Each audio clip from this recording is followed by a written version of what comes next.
وعلیکم السلام ورحمۃ اللہ۔ دعا کرنے کا طریقہ جو ہے نا اصل میں بھائی پوچھنا چاہتے ہیں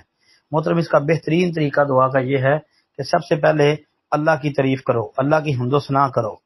یعنی جس طرح آپ نے کہا فاتحہ پڑھ لو، اس کے بعد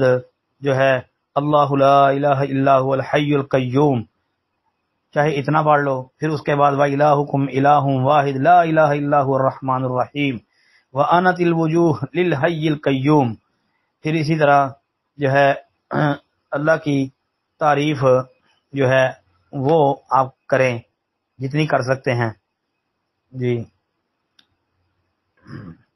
مثلا یا حی یا قیوم، یا بدیع السماوات، یا احکم الحاکمین، یا رب العالمین، یا کریم،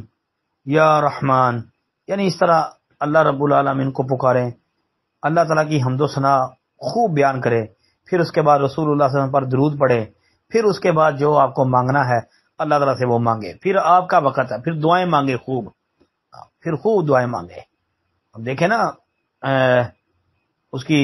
ایک چھوٹی سی مثال حدیث کے اندر ہے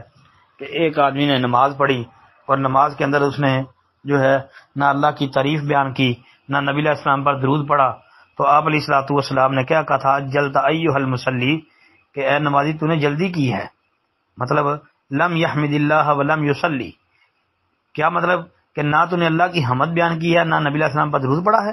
تو پتہ چلتا ہے پہلے اللہ کی حمد و ثنا بیان کرو، پھر درود پڑھو، پھر اللہ سے مانگو جی۔ اسی طرح کی ابو مسعود انصاری رضی اللہ عنہ کے حوالے سے ایک ترمذی میں حدیث آتی ہے، امام ترمذی نے حدیث حسن صحیح قرار دیا ہے، کہ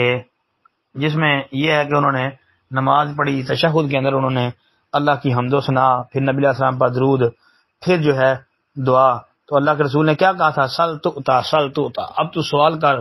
تجھے دیا جائے گا، اب مانگ لے تجھے مل جائے گا۔ تو یہ طریقہ ہے۔ السلام علیکم ورحمۃ اللہ۔